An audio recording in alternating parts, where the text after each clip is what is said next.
नमस्कार दोस्तों, आपका स्वागत है इनोवेटिव यूट्यूब चैनल पर।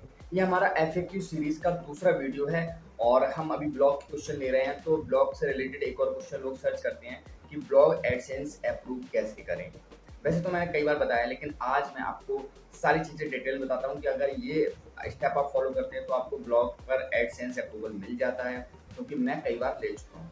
सबसे पहले आपको अपने ब्लॉग जब भी आप बना रहे हैं, चाहे आप ब्लॉगर पर बना रहे हैं, वर्डप्रेस पर बना रहे हैं, सबसे पहले आपको ये देखना है कि आपकी थीम नीट एंड क्लीन है कि नहीं। ज़्यादा हैवी थीम ना लगाएं, सिंपल सी थीम जिसमें आपकी पोस्ट दिख रही हो, फास्ट लोड हो रही हो और मतलब अच्छी दिख रही हो। ज़्यादा उसमें ना चीज़ें डालें नहीं, ज़बरदस्ती के उसमें विजिट ऐड ना करें, जैसे साइड में बहुत सारी चीज़ें ऐड कर देते हैं, ऐसा कुछ ना करें। अच्छा सा फुटर बना लें, साइड में एक थोड़ा सा एक दो चीज़ लगा लें, जैसे रिसेंट पोस्ट, पॉपुलर पोस्ट ऐसे करके, और ऊपर सही से नेविगेट कर लें, क्योंकि नेविगेशन का बहुत बड़ा हाथ होता है एडसेंस अप्रूव ना होने में। ठीक है? तो अच्छा सा डिज़ाइन, मतलब नीट एंड क्लीन डिज़ाइन आप कर सकते हैं। पहला स्टेप ये है। दूसरा है कंटेंट। आप अपने ब्लॉग पर लगभग 40 पोस्ट लिख लें और हर एक पोस्ट कम से कम 500 वर्ड की होनी चाहिए। उसके बाद ही आप एडसेंस के लिए अप्लाई करें। और जो भी पोस्ट आप लिख रहे हैं वो गूगल की कंटेंट की पॉलिसी के खिलाफ नहीं होनी चाहिए। जैसे उसमें वो कई इलीगल पोस्टों को मना करते हैं, जैसे इलीगल चीज़ें, जैसे मेडिसिन के बारे में आप लिख रहे हैं और आपके पास कोई डिग्री नहीं है, या फिर आप ऐसा रिच क्विक स्कीम के बारे में बता रहे हैं जबकि वो गलत है। ऐसे मतलब आप एडसेंस की पॉलिसी पढ़ सकते हैं, कंटेंट पॉलिसी जो है, तो उसके अकॉर्डिंग ही आप कंटेंट बनाएं। जैसे कोई जुए से रिलेटेड कंटेंट है वो आप नहीं लिख सकते। तो ऐसी चीज़ों को ध्यान रखें। ठीक है? तो कंटेंट आपका ऐसा होना चाहिए जो कम्युनिटी गाइडलाइन के खिलाफ ना हो। तो 40 पोस्ट हो गई, एक अच्छा सा डिज़ाइन हो गया। नेक्स्ट आपको ध्यान देना है अपनी कैटेगरीज़ पर। आपको चाहे 3 कैटेगरी बनाएँ, 4 कैटेगरी बनाएँ, उन सब कैटेगरी में आपकी पोस्ट होनी चाहिए। ऐसा नहीं है कि आपने 4 कैटेगरी बना ली और 3 कैटेगरी में पोस्ट लिख दी, 1 खाली छोड़ दी। तो ऐसा नहीं करना है। जितनी भी कैटेगरी बनाई है, सब में पोस्ट लिखी होनी चाहिए, चाहे एक ही पोस्ट हो, लेकिन सभी में पोस्ट होनी चाहिए। दूसरा, कैटेगरी ओवरलैप नहीं करनी चाहिए। मतलब कि आपकी कैटेगरी है 5 और आपने कुछ पोस्ट लिखी हैं, तो एक पोस्ट को आप 2-2 कैटेगरी में डाल रहे हैं, 3 कैटेगरी में डाल रहे हैं, ऐसा भी ना करें। जो पोस्ट जिस कैटेगरी की उसी में डालें, उसको दूसरी कैटेगरी में ऐड ना करें। तो इस चीज़ का भी ध्यान रखना है, कई बार ये भी गड़बड़ कर देता है। अगला आपको फ़ोकस करना है पेजेस पे। आपको कुछ पेजेस बनाने हैं जो कि बहुत ज़रूरी हैं, चाहे आप वर्डप्रेस पर हों या ब्लॉगर पर हों, आपको पेजेस की बहुत ज़रूरत है।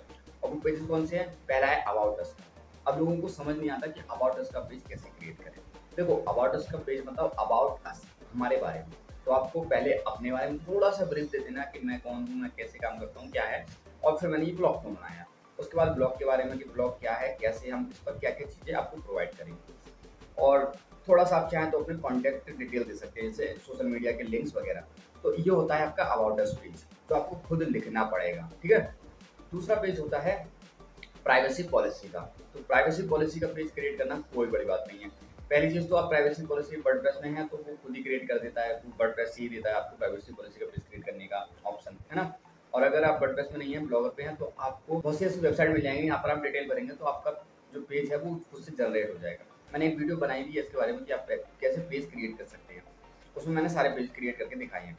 तो इसमें आपको करना है प्राइवेसी पॉलिसी, डिस्क्लेमर का पेज करना है जिसमें आपको बताना है कि आप कौन से एफिलिएट लिंक यूज़ करेंगे, एडसेंस यूज़ करेंगे, कौन-सी डिटेल आप लेंगे लोगों की। तो ये सारी डिस्क्लेमर आपको देना होता है।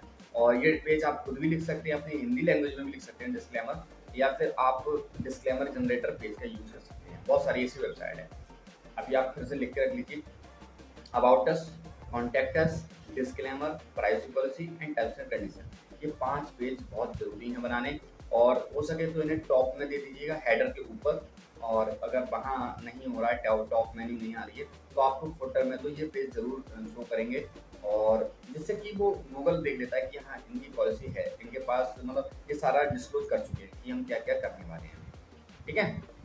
तो इन बातों का ध्यान रखने के बाद और कंटेंट आप सब डाल चुके हैं, अब मेन चीज़ आती है कि कंटेंट आपका होम पेज पर कितना है। तो होम पेज पर जो कंटेंट होना चाहिए वो कम से कम 10 पोस्ट का होना चाहिए। क्योंकि हम क्या करते हैं, पोस्ट हम बनाते हैं तो हमारे पोस्ट में क्या दिखता है, थंबनेल दिखता है, टाइटल दिखता है और थोड़ी-सी डिस्क्रिप्शन दिखती है। पूरी पोस्ट तो नहीं दिखती, तो कंटेंट की कमी लगती है होम पेज पर। अगर आप 4-5 पोस्ट ऊपर दिखा रहे हैं होम पेज पर, तो कम से कम 10 पोस्ट दिखाइए, जिससे एडसेंस को लगेगा कि आपकी वेबसाइट में बहुत सारा कंटेंट है। तो ये आप वर्डप्रेस में भी कीजिए और ब्लॉगर में कीजिए। कम से कम 10 पोस्ट होम स्क्रीन पर देख लीजिए। एक चीज़ और आपको ध्यान रखना है, रिडायरेक्शन का। कई बार क्या होता है कि आपका जो डोमेन है ना, वो www डॉट से नहीं जुड़ रहा होता है, तो उस पर आप ध्यान दें। इनकॉग्निटो मोड में जाकर अपनी वेबसाइट को ओपन करके देखिए, हर एक यूआरएल पे, एचटीटीपी पे, एचटीटीपीएस पे, www पर, इन तीनों पर खुल रही है या नहीं खुल रही है। भैया इन तीनों के बिना खुल रही है, नहीं खुल रही है। अगर इन सब चीज़ों को खुल रही है आपकी वेबसाइट तो ठीक है, क्योंकि कई बार क्या होता है कि आपकी एचटीटीपीएस पर खुल रही होती है वेबसाइट, लेकिन www पर नहीं खुल रही होती है। तो इस चीज़ का ध्यान रखें कि डायरेक्ट हो रही है, सही से नहीं हो रही है। इतना सब कुछ करने के बाद अगर आप एडसेंस के लिए अप्लाई करेंगे तो डेफिनेटली आपको एडसेंस अप्रूवल मिल जाएगा।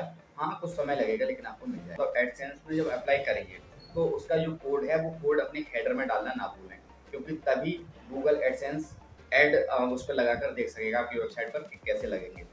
तो कोड को ध्यान रखना, कोड नहीं लगाएंगे तब भी आपका एडसेंस अप्रूवल नहीं होगा। मैंने इस क्वेश्चन से रिलेटेड सारी चीज़ें क्लियर कर दी हैं। आई होप आपको समझ आ गया होगा। फिर भी कोई क्वेश्चन है जो कमेंट करें, वीडियो अच्छी लगी हो तो लाइक करें और इस वीडियो को शेयर करें। बाकी मिलते हैं नेक्स्ट वीडियो में ब्लॉग से रिलेटेड एक नए क्वेश्चन के साथ, क्योंकि ये FAQ सीरीज़ है। तो चैनल को सब्सक्राइब कर दें और बेल आइकन दबा दें।